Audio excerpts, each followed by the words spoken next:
the 2008 World Champions of Baseball. The Philadelphia Eagles are Super Bowl champions.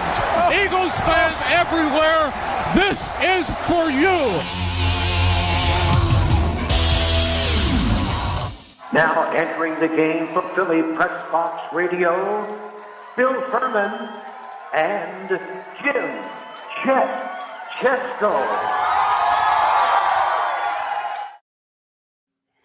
It's Wednesday, February 19th, 2025. Welcome to the Philly Pressbox Radio Roundtable.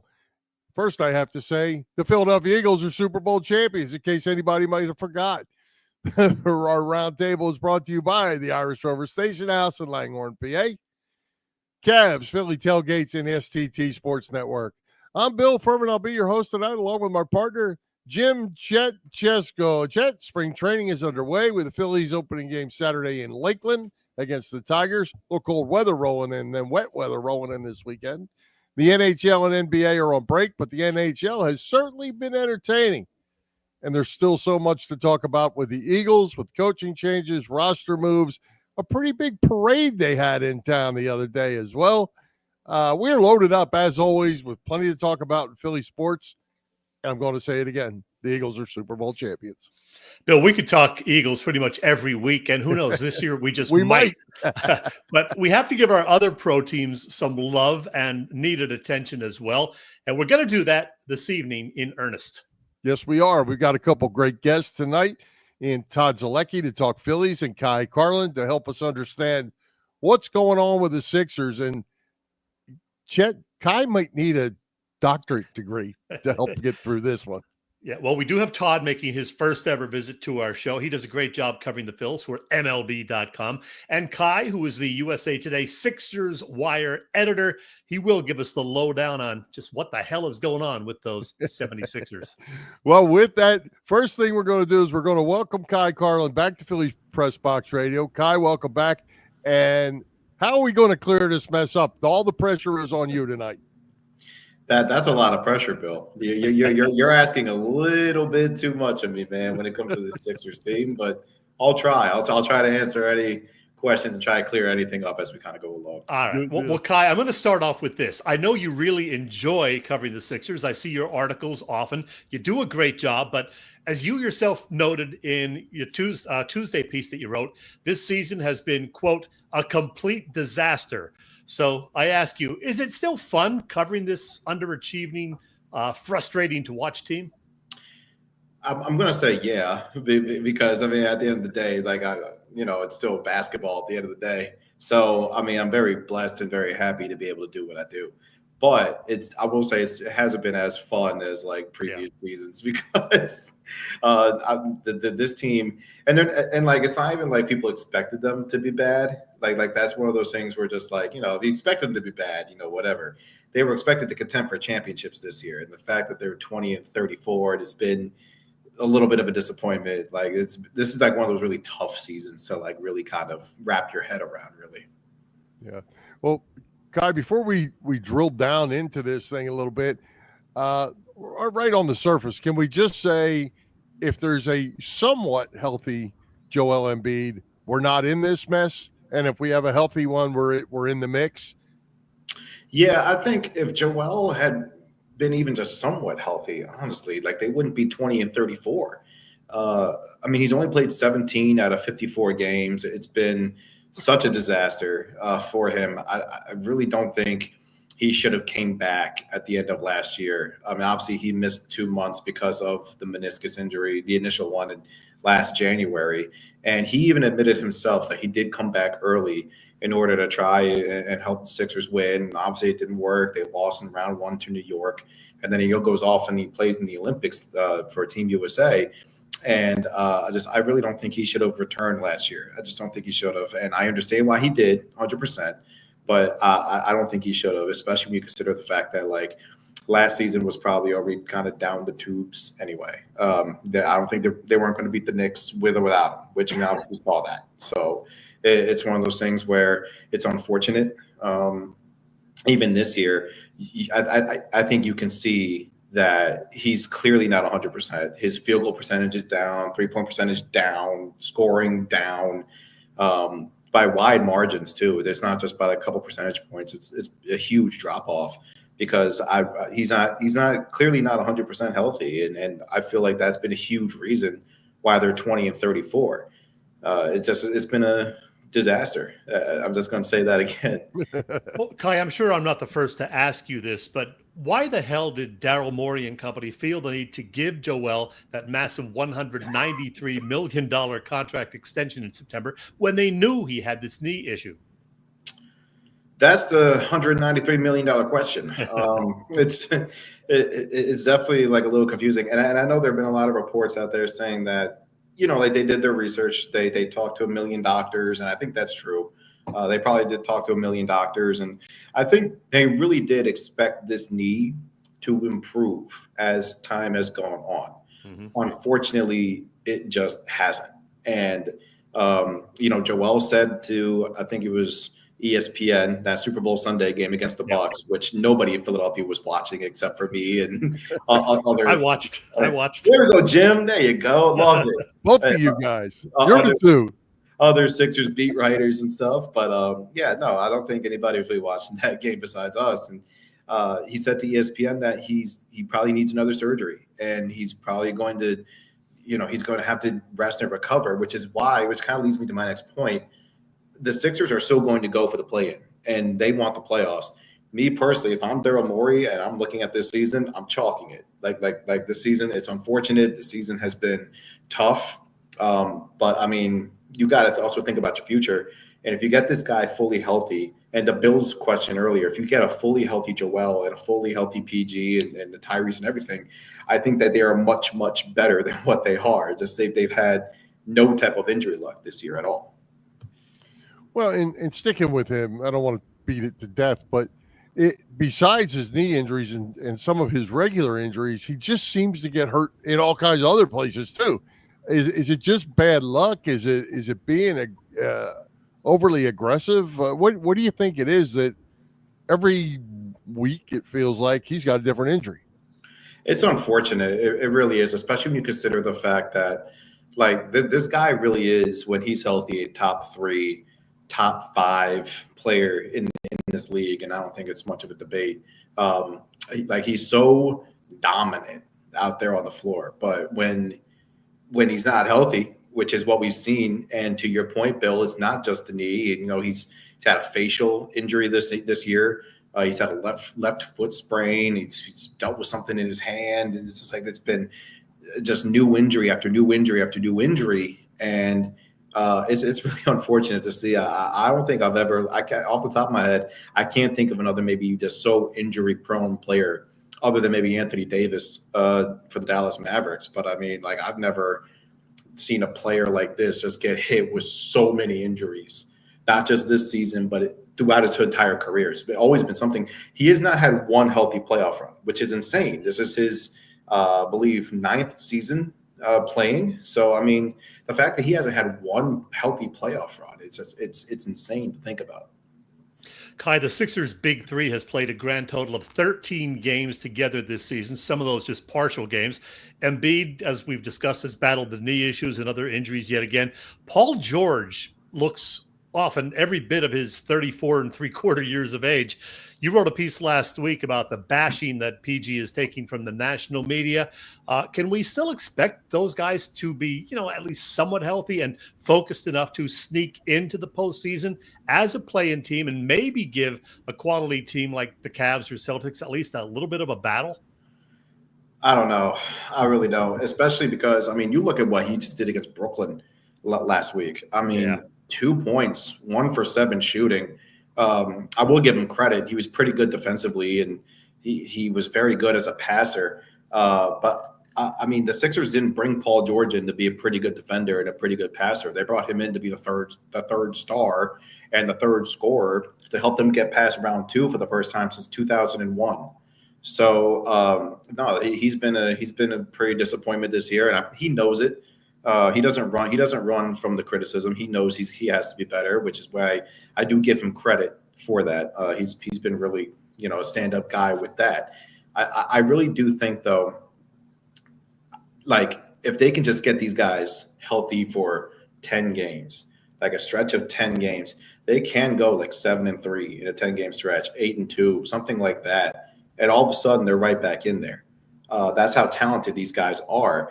But I don't think they're going to be able to have the chemistry or mesh enough in time in these final 28 games in order to truly beat a team like the Cavs or the Celtics in a 7-game series. Those two teams know each other like the back of their hand.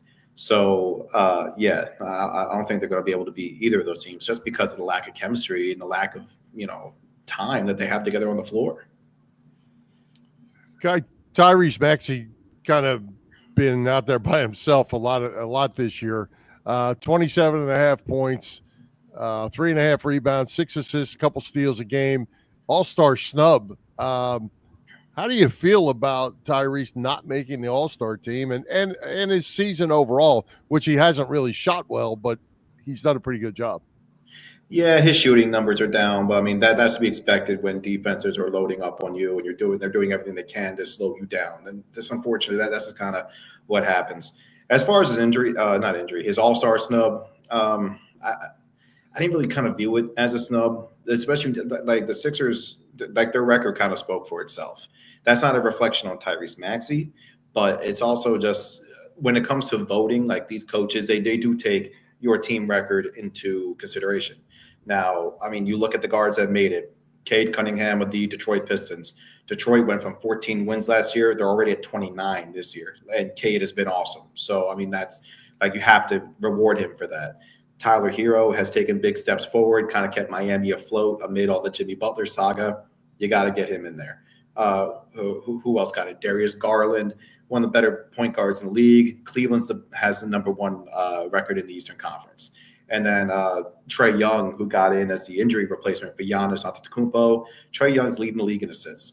And he's doing it for a Hawks team that has dealt with injuries just as much as Philly has. Maybe not to the same extent in terms of their stars, but Atlanta's dealt with a lot of injuries too. And Trae Young's been fantastic.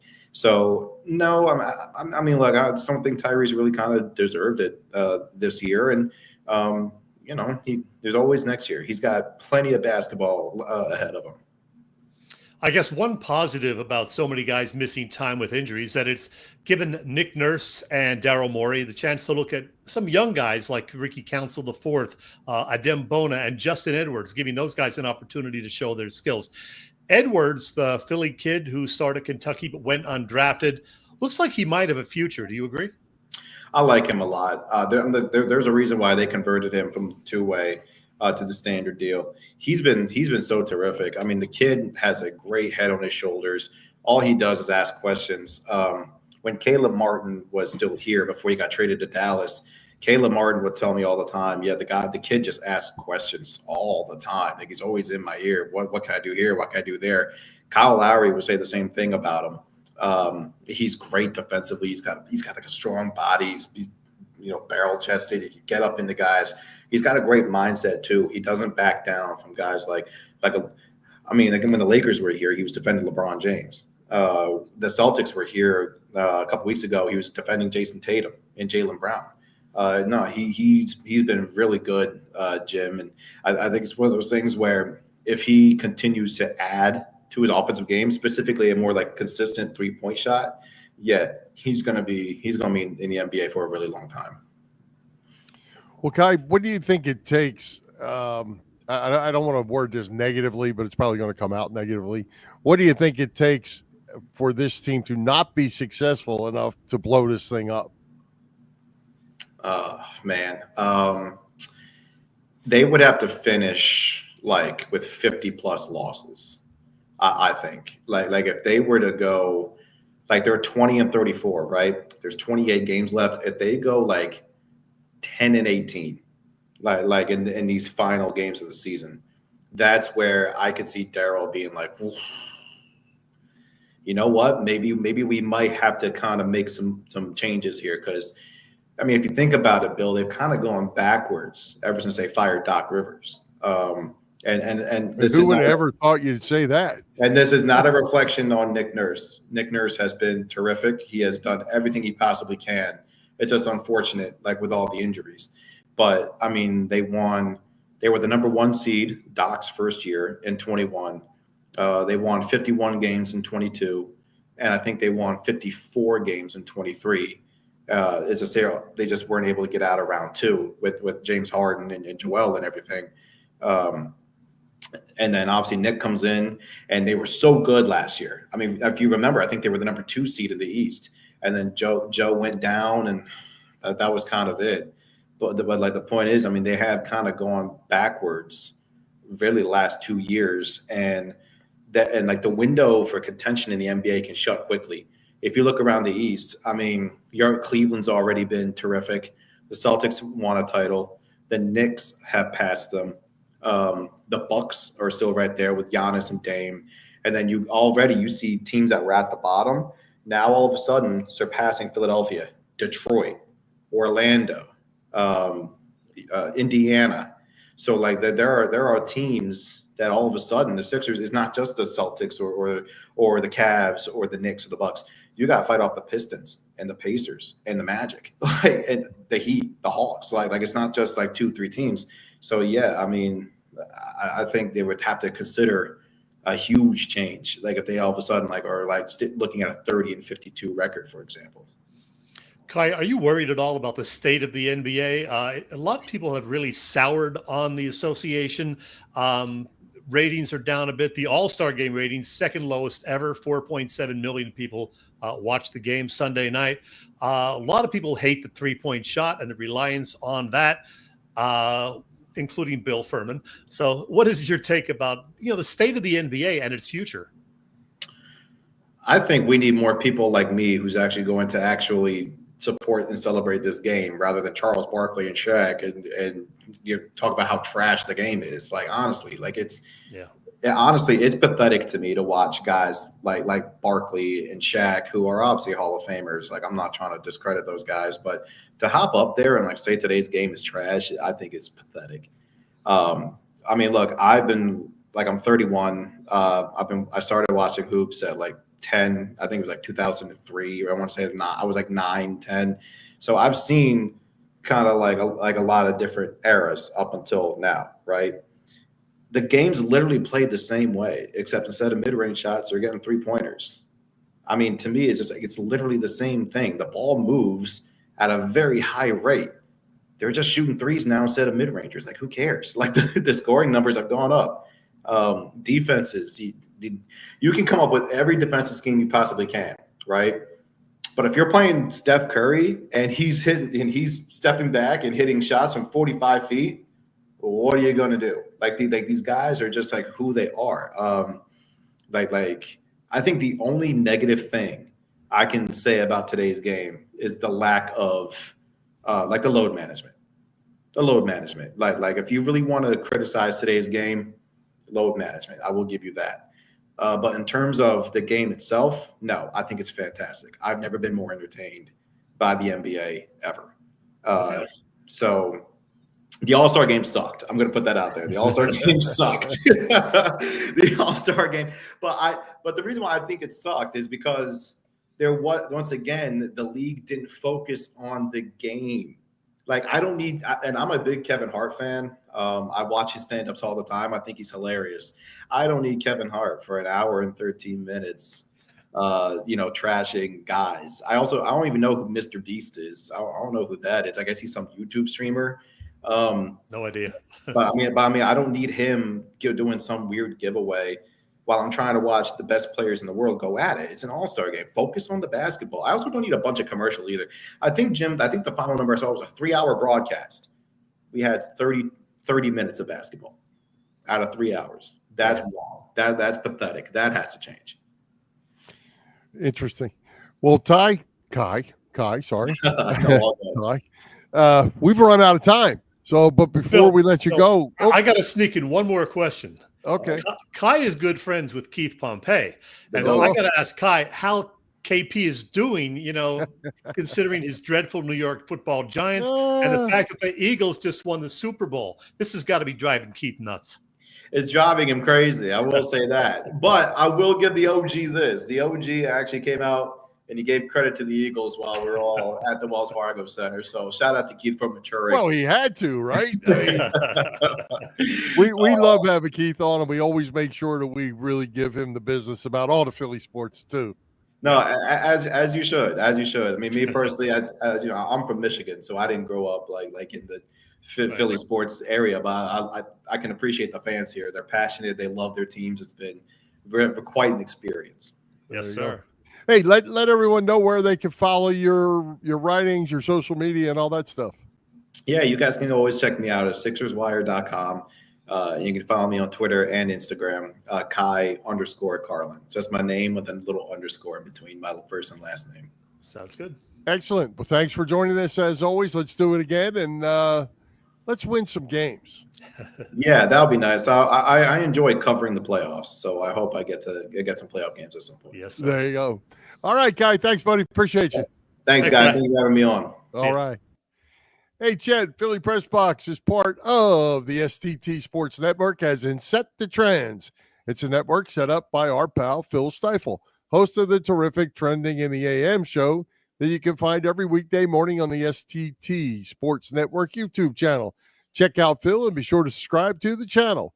Phil's show is always on there, and so is ours. Yep, you can find Philly Pressbox Radio there in addition to our own YouTube channel and on our Facebook page. Again, it's the STT Sports Network, setting the trends for what sports talk should be. Chet, how are they celebrating the Eagles being Super Bowl champions, in case anybody didn't know, at the Irish Rover Station House? They're continuing to have a good time over at the Irish Rover, Bill. Good times are always in fashion at the Irish Rover. They're located in Langhorne, Pennsylvania, and you know the drill. Always 24 beers on tap, served up by the Rover's terrific bartenders. And check this out. The Rover's got Killer Burger Thursdays and Thursday through Sunday dinner specials.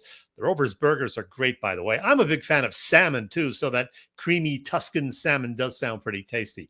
Oh, I almost forgot the Rover has something going on this Thursday evening starting at 6 p.m. The Trogs gang will be there for a little birthday party for Nugget Nectar. That's one of their legendary drinks.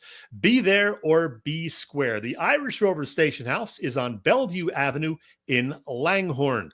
And you can find them on the web at irishroverstationhouse.com.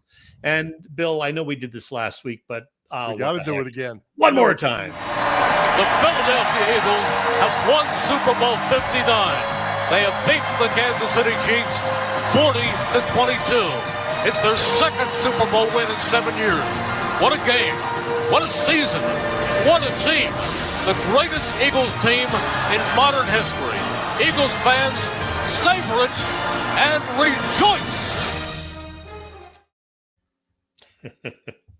Well, that won't get old anytime soon, that's for sure. Hey, Chet, speaking of the Eagles, a lot going on. First, well, there was a parade that was kind of crowded. Yeah. They lost offensive coordinator Kellen Moore to the Saints. Couple of important offensive position coaches. They got some in-house free agents to take care of. And we learned just today that the salary cap is going up. And as Carlos mentioned this earlier during the conversation, does Howie make a run at that Myles Garrett now that he's got some extra money to spend? Yeah, a lot of things going on, Bill. They did hire an offensive coordinator already. Kevin Patullo today did get the job, so he got a promotion. He, by the way, is from Hillsborough, New Jersey, about a half hour north of where I live. And he's been with Nick Sirianni for, 7 years now, from the Colts days and then all through the 4 years that Nick has been with the Eagles. So, there is some consistency there, keeping him around. That should be a good thing. But yeah, now they have to make some decisions on free agents, who to resign, whom to let go. And Bill, I'm going to put up a graphic that shows 5 of the Eagles' key free agents. Brandon Graham, not on the list, by the way, and approximately what they will likely be paid under their next contract. I think you and I agree that bringing Zach Bond back would be the top priority among these 5. But if they could only bring one of the other guys back, who should it be? Williams, Becton, Kenny Gainwell, or Josh Sweat? What do you think? Becton. And I really like Bill Williams. I really like Bill Williams. Yeah, me too. but Same here. They might have some, with Carter and Jordan, big boy. Yeah, Jordan Davis. Jordan Davis, they've got a little bit going on there to lose the spark plug or a spark plug out of that offensive guard position yet again, because that's the position that's been in rotation here. And the kid played so good. And what'd you have up there? He's 25, right? I'm not sure, but yeah, 25. I'm paying him. Yeah, I agree. I would love to have Milton Williams back also, but if you can only have one or the other, I would go with Becton also. And, Kenny Gainwell, if they lose him, not a huge deal because they really like Will Shipley, but Gainwell will come cheap anyway, so maybe they could sneak him. Yeah, I mean, if you as well. Gainwell for that number for $1.5 million, yeah, why not? That's all right. And maybe this cap situation that they're raising is pretty significant. Maybe they can keep those guys. Josh Sweat, they're not going to keep. That's just way too. He's pretty much gone. Yeah. Adam Schefter said on the radio this morning that he believes Becton will be re-signed. So that would be great if they could bring him back. And as we said, Zach Bond. The one thing working against Zach Bond is he's a little older than most free agents. He's 28 now, I believe. Yep. But man, the way he played this year, they got somebody's going to pay him, whether it's the Eagles or somebody else. Somebody's going to pay him. And by the way, how is 28 old, Bill? Come on. Well, it's a football life. It's a whole different. It's a whole different thing. So, what do you think? Kellen Moore goes to the Saints. The couple coordinators leave. He may still take a couple more guys before this thing's over. I guess that's the problem when you win. As we found out when they lost the two coordinators the last time they went to the Super Bowl. You concerned about that at all? Yeah, there's always a concern, but when you win, you are going to lose guys. The Eagles know that. They've lost their OC every year, it seems. And that's kind of tough for Jalen Hurts because he's got to get used to somebody new every year. Hopefully he gets along well with Patullo. Hopefully that is the case. Yeah, it's always a concern when you lose guys and have to change some things around. But, hey, they just won the Super Bowl. I think they're very well qualified to deal with it. And Howie's got to, work some more magic to bring as many guys back as possible. Consider making a run at Myles Garrett and then kill the draft like he's done the last 4 years. Absolutely. Absolutely. Hey, I wanted to ask you, did you see the, so many little video clips floating around? Did you see the Devontae Smith touchdown pass? Yeah. The play call on the sidelines and how that took place. Did you see that little clip? Is that where Nick said, call it? Do it. Yeah. Do it. Yeah. Kellen said we want to run that play and said, if we hit this, game's over. And Nick said, do it. Yeah. Well, speaking of the videos, the NFL mic'd up on the Super Bowl, which is on NFL Network as of a week ago. And I think you could find it on YouTube also. And once you get rid of the commercials, it's 41 minutes. I highly recommend it if you, for whatever reason, can't find it on YouTube, but it is there. NFL Network will be repeating it on Tuesday. And with their permission, I hope, I want to show you a little bit of that NFL mic'd up from near the end of the program when the Eagles became Super Bowl champions. This has been a round. Now. Uh-oh. Look at the Gatorade. Here it goes.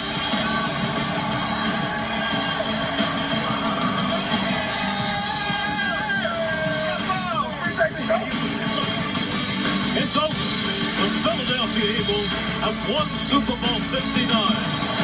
Stevie, I'm proud of you, man. Come on, man. Man, we can't be great without the greatness of others. We need you, lady. We need you. Hey, so much. You changed this team. So you changed this team.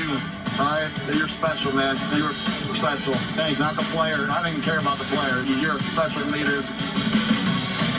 They proved that they are the best football team in the National Football League. They put a stamp on it here tonight, bringing home the Lombardi Trophy. Let's get ready to party.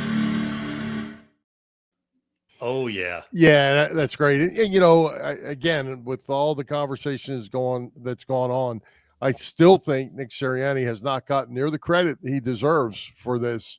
And you can see there in just a very short clip that him and those players, all the fans can hate him. It doesn't matter. It's what's going on in that room, and those players like to play for him, and they like what he's got going on. And I think he deserves a lot more credit than he's gotten at this point.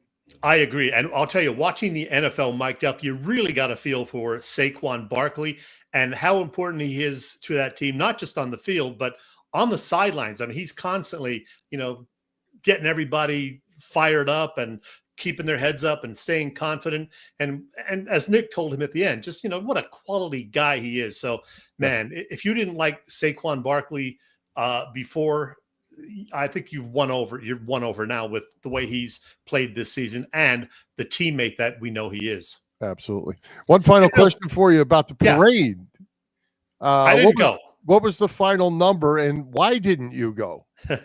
You go to every club every night that's got a band and a beer, and you don't show up to the parade. I went in 2018, and I was glad I did, but I just decided I'm going to see a whole lot more if I stay home and watch it on TV. And I sat my ass on the couch and I watched all morning and all afternoon, and I watched it, and I was nice and warm.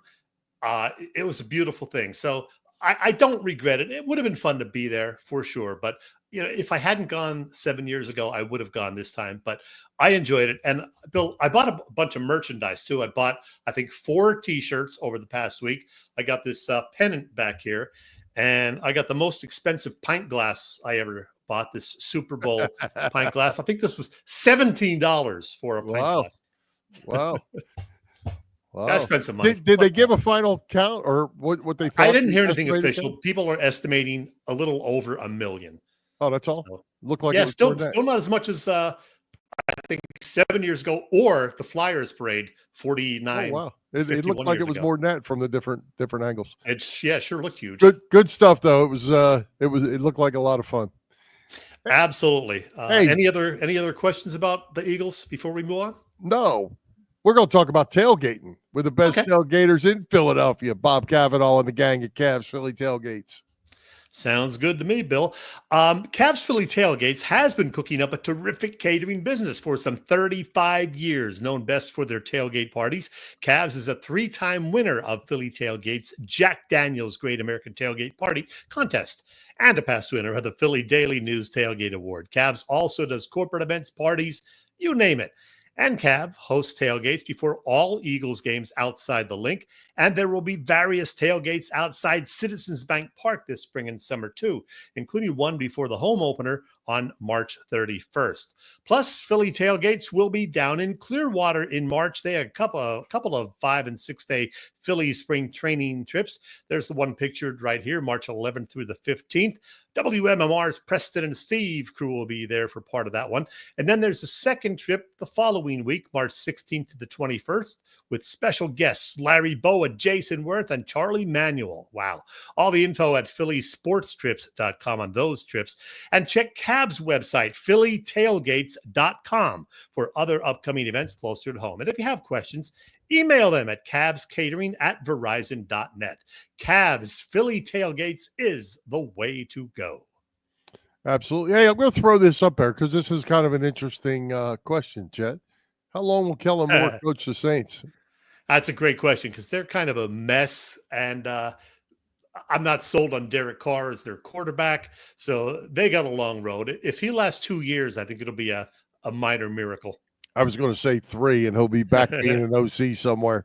Unfortunately for him, you get hired by teams because those teams aren't very good, and then you're leaving the best team with the best offensive line, the best running back, and the best offense and defense this year, and now you're going to try to figure it out on your own. No disrespect to Kellen, but he's got a tough job ahead of him. Yeah, he got a nice pay increase. He got the resume boost. He's now a head coach for the first time. So good for him. And, maybe he'll surprise us and do a great job and, turn things around in New Orleans. But I'm not optimistic about that. No, me neither. All right, Chet, let's see. You had a chance to visit with Todd Zolecki to talk 2025 Phillies. I'm interested to get Todd's take. And really what I'm interested in, and I have no idea what you guys talked about, is, and I said this when he said it last week, Jason Stark is a little more optimistic about the Phillies than I am. I'm interested to see what Todd has to say. Well, Todd is down there in Clearwater now, and he said there is a lot of excitement about this year's Phillies team. The workouts are, now going in earnest. Everybody who's there as of Sunday. They started things off on Monday, the full squad. They will start playing ball games, as you mentioned, this Saturday, and then the home opener is on Sunday, weather permitting, of course. Todd's been covering the Phillies for, I think, 22 or 23 years now. And we did have a real good conversation about this year's club and what to expect. So here's that chat. Well, much as we've loved talking about the Super Bowl champion Eagles the last couple of weeks, it's pretty cool now to also be talking Philadelphia Phillies baseball again. We have full squad workouts underway. There's a spring training game already this weekend, a couple of them, in fact, and there is plenty to discuss. Let's do all that with MLB.com Phillies beat writer Todd Zolecki. Hey, Todd, how are you? Hey, how are you? I'm doing great. I know you are down in Clearwater, and before we talk baseball, how is that area doing now in the wake of the catastrophic hurricanes that hit the region last fall? I know they've spent millions of dollars in recovery efforts. Yeah, so I'm actually staying down near the beach, like right off, like a block off the beach. And other than a few things, like right now, for instance, Gulf to Bay Boulevard, almost before you get to the roundabout at Clearwater Beach, it's down to one lane, but I'm told they're going to have that resolved in the next week or two. Maybe a store or two in the touristy area, like the Clearwater Beach area, is still boarded up, but almost everything is back. Palm Pavilion has been a Philly fan popular hangout for decades. Love that place. Yeah, that place was washed away, but I believe if they have not reopened yet, they're reopening soon. Clear Sky Cafes are another great eatery down there on the beach. They just reopened recently, and a lot of my other favorite spots down there have reopened. So, I think as you go north along the beach and into some residential neighborhoods, you'll see some places still beaten up and not recovered.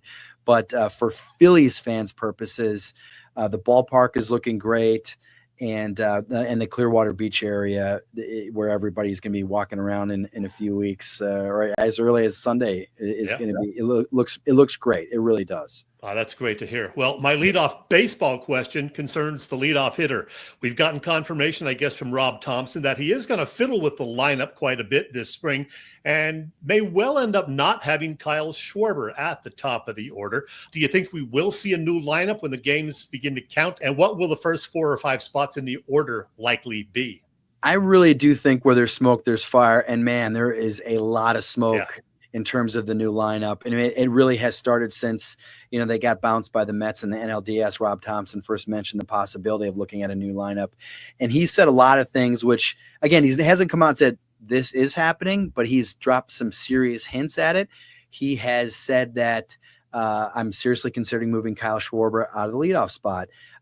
When we've asked him, who do you see hitting there? He goes, Trey Turner. He didn't say Bryson Stott. He didn't say Bryce Harper. He didn't say anybody else. He said, Trey Turner would be my leadoff hitter. I saw this on a fan site today. How's that look right there? That actually might, I don't know who put that out there, but that's a lineup I have also put out there on MLB.com. So that's basically the lineup.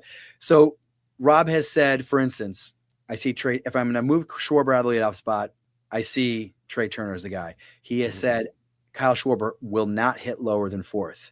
And he has also said, I do want to split up Harper and Schwarber. So if you take all of those things at face value, you put all the puzzle pieces together, it goes, okay, well, if you got to split up Harper and Schwarber, that means Alec Boehm is probably going to hit between them. If Schwarber's not going to hit lower than 4th, boom, there you go. You're going to hit 4th. Now that means Bryce Harper is going to hit 2nd. He has said Bryce Harper will not hit leadoff, and I don't think Bryce wants to hit leadoff either, but I think Rob Thompson likes Trey Turner in that number 1 spot. So I think that's a good way to go. I think to start the season, Nick Castellanos is a guy that, a lot of the game is feel and whatnot. And I think he would like to hit 5th to start the season as high as he can in the lineup. So I think somebody like Nick would hit 5th, and then you kind of go down the line there. Bryson Stott, if he's healthy, is a good guy and he bounces back. He could hit 6th and so on and so forth. Hey, how is Alec Boehm doing mentally after an offseason of trade speculation? Yeah, we talked to him the other day, and he seemed to be in the right frame of mind, and that was something that myself and I'm sure, a lot of people were wondering, I wonder how he's going to come into camp. Is he going to be upset and express that disappointment of being in trade rumors and the Phillies trying to trade him? He says, no, I didn't really pay too much attention to it. Although I was asked about it constantly. By all accounts, he's coming to camp with an upbeat attitude. He's been very positive, according to Rob Townsend and the coaching staff that's been working with him, the infield coaches and whatnot. And I think for Alec Boehm, it probably doesn't feel great to know that the Phillies were making calls. Now, the Phillies will say that they weren't making calls. I think they were making calls, and I think teams were calling about them. They just couldn't strike a deal. It's not like they were desperate to move him or anything like that, but as they looked to improve the team, they said, well, all right, an all-star third baseman, 2 years of team control. If we're going to make a trade and maybe get some value in return, that's probably the guy we would have to trade. And so that's why he was in those trade rumors. But he seems to be in good spirits. And I think he's maybe coming in more motivated, like, hey, all right, you wanted to trade me? Maybe I'll put up a couple monster years. And, maybe in 2 years when I become a free agent, Phillies fans will be going, oh my gosh, you can't lose Alec Boehm. He's a superstar. So, I think there's maybe some motivation for him to do that. Well, the Phillies added Max Kepler in the offseason. Will he be in the outfield every day, do you think? And what's the outfield going to look like for the most part with him joining returnees Nick Castellanos, Brandon Marsh, and Johan Rojas? Yeah, the plan for right now is for Max Kepler to be the everyday left fielder. Now, that's going to be interesting because for a few reasons. Number one is he's been injured a lot throughout his career. I don't think he's had more than 492 plate appearances in a season since like 2019 because he's been on that injured list a lot. So that's one thing. Can he actually stay healthy to be an everyday player? That remains to be seen. He had a core surgery in Philly actually in October, an injury that bothered him all last year in his last season with the Twins. And a couple other things is that can he hit left-handed pitching? He's hit left-handed pitching at times, but if you look at his splits, there's a pretty big difference, righties versus lefties. So can he hit lefties? If he can, then he'll be the everyday left fielder. If not, then you might see some Weston Wilson in left field. But he is coming off a down year. He's coming off an injury-plagued year, so he's got a lot to prove, which is why he signed just a 1-year, $10 million contract. In terms of the rest of the outfield, Nick Castellanos is the guy in right. And in center, I think the Phillies would like to see if Brandon Marsh can play every day. Same thing with Kepler, though, right? Can he hit left-handed pitching? If not, I think you could see some Johan Rojas in there. You might see Johan Rojas in there anyway, depending on how well he plays this spring. He had a pretty good winter ball season in the Dominican, so maybe that's a sign of incremental improvements that could make Rob Thompson and the Phillies staff feel more comfortable playing him a little bit more regularly. And Edmundo Sosa apparently going to get some work in the outfield this spring. Yeah, I forgot about it. It's funny. I still haven't wrapped my head around Edmundo Sosa. But yeah, the Phillies. So, and it's probably because the past 2 years, the Phillies have said in spring and even during the season, I think we're going to get Edmundo some looks in the outfield. We want to see if he can play some outfield. He's a right-handed bat. We can get him a little bit more work. We can keep his bat sharp. And it just hasn't happened. So, I actually asked Rob Thompson, I said, well, you've kind of said this the past couple of years that you're going to play Sosa, and it just never happened. He's like, this is where we're going to try to force the issue. Mm-hmm. And sure enough, early on in camp, he has been, working out at times in the outfield. So I think they're going to give it a shot. They think he might be able to play some center field. Now, that would be interesting because if they think he can play center field on occasion, they could option Johan Rojas. That would allow them to maybe keep another bat, like a Cody Clemens. They would kind of allow them to shake up their bench a little bit if they wanted to go that way. Well, we know Bryce Harper is a pretty good cook and now a TikTok star. Yeah. What kind of a season do you expect from the first baseman? Yeah, I think Bryce is a future Hall of Famer. I think he is motivated always to have big years, and I see this as no different. I think he's never said this to me, and he might have said it to others. Maybe I just forgot, but I think he comes in every season going, I think I can win an MVP this year. He's that type of player. He just needs to stay on the field and not kind of go through some cold streaks. He had a little bit of an elbow issue last season that caused some problems for him at times, but he's healthy right now. And if he's healthy, he's 30 home runs, he's 100 RBIs, he's a 350 at minimum on base guy. I'm probably underselling him quite a bit there. He's a 400 on base guy. That was one thing he said the other day. He's like, I want to get on base more than I did last year. I think his on base percentage was around 387, something like that. He wants to have a higher OPS, which of course is a slugging percentage and on base percentage combined. So I always expect elite level play from Bryce Harper. I still think he's one of the best players in the game.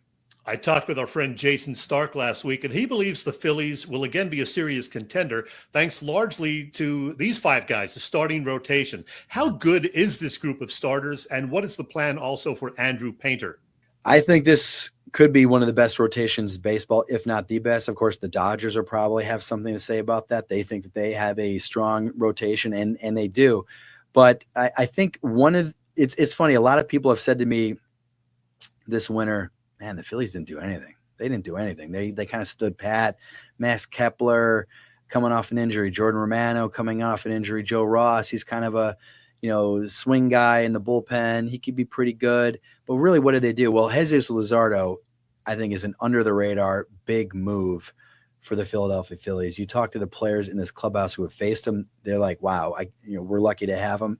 And I think a lot of people in baseball know that Jesus Luzardo, when he is healthy, is a legit, at minimum, middle of the rotation guy. I mean, he was really, really good for the Marlins a couple of years ago. He started game 1 of the wild card series against the Phillies at Citizens Bank Park, so he can be really good. So you have Wheeler. He could win a Cy Young. He's finished second twice in the last 4 years. You have Aaron Nola, who's been a top 5 Cy Young finisher. He's an innings eater. He's got, I think, the most innings in baseball of any pitcher since like 2019. You have Ranger Suarez, who's going to be super motivated to have a big year because he will be a free agent after the season. He's got a new agent, Scott Boras. And Scott Boras lands big deals. And I think that was probably in Rangers' mind in terms of switching over to Scott Boras. He's like, I want to position myself to get the best deal possible. And I'm sure Scott and his team, and of course the Phillies training staff and everybody there wants to have a big year. So you have Ranger, the first 3 months of the season was one of the best pitchers in baseball, and they think he can carry that through the entire season. If he does, he's going to be very rich. And of course, Christopher Sanchez, of course, all-star starter last year. He's added on some weight, some muscle. And so you have 5 guys there that could all make an all-star team. And then you have Andrew Painter, who you mentioned. He threw a bullpen today. One cool scene, one cool moment is that afterwards he was talking with Cole Hamels, and Cole was showing him the grip of his changeup, and they were talking pitches and pitch selection and just growth and development and whatnot. Painter could be up with the Phillies sometime this summer. Depends on how he's feeling. Depends on how he's throwing. Of course, it's not like he's definitely coming up in July. I mean, if he's struggling for some reason, I guess they could push him back. But it is funny. Nobody thinks this guy is going to struggle. Everybody thinks he's going to be healthy, and everybody thinks he's going to be up at some point this season. It could be June. It could be August. I think obviously the later he comes up, the better in a sense, because that means the other 5 guys are throwing the ball really well, and he'll have more bullets late in the season and into the postseason. And if he lives up to the hype, you're going to want him pitching for you in October in some way, shape, or form. Going to be a fun season with 3 of the 5 best teams in Major League Baseball, perhaps in the National League East. So that's going to be fun to watch. Yeah. Todd, you are a busy guy. Tell our viewers and listeners where they can find your written work and the great Phillies Show podcast that you do with Jim Salisbury and Ruben Amaro Jr. Yeah, so I all my stuff is at MLB.com, at Phillies.com. I have a Phillies Beat newsletter that comes out twice a week, which is I get it. Yeah. It's a lot of people really like getting the newsletter. It's kind of funny. You start those things, you go, I wonder how people are going to like this. But I get a lot of people that talk about getting the newsletter delivered to their inbox twice every week. And then, of course, as you mentioned, the Phillies Show with Ruben Amaro Jr., Jim Salisbury, myself. It's a Phillies podcast. You can find it, obviously wherever you get your podcasts. We're on YouTube, and we've had a lot of great guests over the year so far. Bryce Harper, Chase Utley. We had just recently, we had JT Realmuto, Rob Thompson. We had Caleb Cotham, the pitching coach, and hopefully we'll have more guests to come throughout the year. So it's been a lot of fun talking baseball with Ruben and Jim. They're 2 of the best, absolute best. Yeah. Follow this guy also on X, the former Twitter, at Todd Zolecki. Nice and simple. Todd, this was a blast, as I knew it would be. Thanks for joining me on Philly Pressbox Radio, and I'll look for you when I'm in Clearwater next month.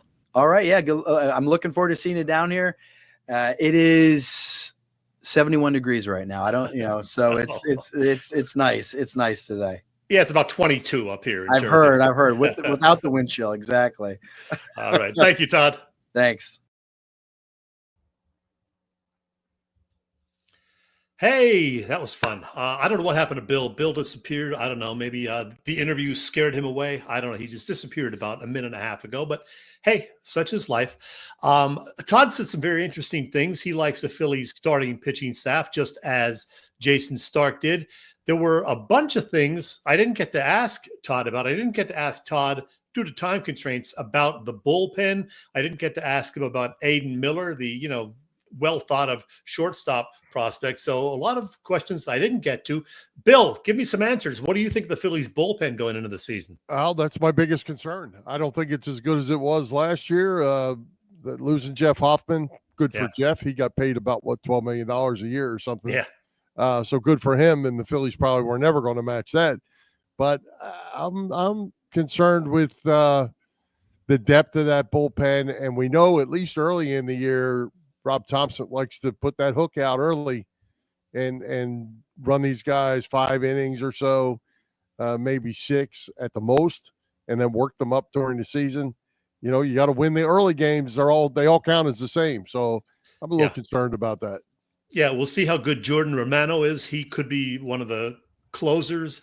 We will see what happens with Andrew Painter at some point during the season, as Todd mentioned. And Bill, they had this Japanese guy that they signed also, Koyo Aoyogi. They think even though he's a non-roster pitcher, he could end up on the team sometime this season in some sort of role. Well, who knows, right? I mean, we got to see him. We got to see what he can do. Let me ask you this: how excited are you now? The football hangover is still lingering a little bit. Are you ready? Are you ready for baseball, or are you going to do it like hockey and wait until January to actually watch it? No, baseball I'll get into right away. But yeah, shorter than ever turnaround this year with the Eagles Super Bowl victory and then the parade. And then all of a sudden, boom, spring training is underway. Pitchers and catchers actually reported before the parade. And now we have the full squad workouts. We're going to have games this weekend. So yeah, I'll be watching some of the games that are on TV, maybe checking out some of the radio broadcasts that they do on WIP, and going down to Clearwater myself in mid-March. So I'll get to see a game down there and hopefully see Chris Wheeler, maybe Fransky, and who knows? Yeah. Well, I'm hoping, if things fall my way, I'm hoping to be at the game on Saturday in Lakeland. We'll see how it works out, how the weather holds out. It's right down the street from my house. So I'm hoping to maybe do that and get this thing started off right. Anything else catch you from the interview with Todd, which, I thought it was very interesting. He had a lot of good stuff to say. Absolutely. The lineup obviously is intriguing, and Harper in that 2 spot. That's interesting. Yeah. The Yankees do that with Judge. They bat him in that number 2 spot most of the time. So it'll be interesting to see how that goes. I like the idea of Schwarber getting a chance to drive in more runs. Yeah. So that's good. But I think the key there to that lineup, obviously, is the 3-hole and the 5-hole. Hey, what do you think of this comment from Jonathan that Rob Thompson might be managing his last season? Is there pressure on the skipper this year? Oh, I think so. I think they've digressed a bit, and that's why the lineup change. I think the pitching was outstanding pretty much the whole season. They had a little meltdown in the bullpen in the playoffs. But I think that they've got to hit better more consistently. And I think if that doesn't change, you go, I think I said this last year, reminds me a lot of the Danny Ozark days. Does he have what it takes to get over the hump and win the World Series? Danny Ozark, way back in the day, for those that remember, wasn't able to get him over the hump. They brought somebody else in, Dallas Green, and he got it done. Yes, sir. So we'll see. I'm ready to get it started, though. It's always spring is in the air around here. That's all I know. I can't wait to get down there and enjoy the warmer weather too, man, because as I said to Todd, it's been cold up here, man. 21, 22 degrees some days. Yeah. We got a little cold front coming in right now. Rain this cold afternoon. It's going to be about 67, 69 maybe, somewhere like that. But by the time you get here, Chet, I'll dial up some 80s for you. How's that? I appreciate that. That'd be great. Order's already in. Hey, we had great guests tonight in Kai Carlin and Todd Zolecki. Who's coming to Philly Pressbox Radio next week? Well, Bill, we've talked lots and lots of Eagles over the last several months. We've started talking a little more Phillies and Sixers. We've done some of that this evening, but What about the orange and black, you might ask? Well, we will talk some Flyers hockey next week with one of the franchise's all-time greats. He is second in career goals, fourth in points in Flyers history. Guffaw! It's the great Brian Propp making a return visit to our show. Always fun to chat with the Propper. And you know what, Bill? I had so much fun doing one last week, a random chat. I'm going to do another one just for you next week. Oh, next week. Next week. Good. Spare me. Spare Not me. tonight. Next week. All right. Hey, speaking of hockey, Chet, the NHL's come up with a new all-star format, the Four Nations face-off. It has the fans buzzing. That USA-Canada game early in the week had everything buzzing. The building was electric. They're going to meet again tomorrow night, and Canada's out for revenge. Did you watch that game? I did not get to see it Saturday, but I did see the highlights, the fights right after the opening faceoff, and then the Team USA goals. And I know there was, a lot of great buzz about it. And I know you'll be watching Thursday night. A couple of Flyers playing for Canada, right? Sanheim and Konechny? Yeah. Yep. And, Sanheim played a lot in that game. Not much for Konechny, but, everybody is fair game in this. They're all stars.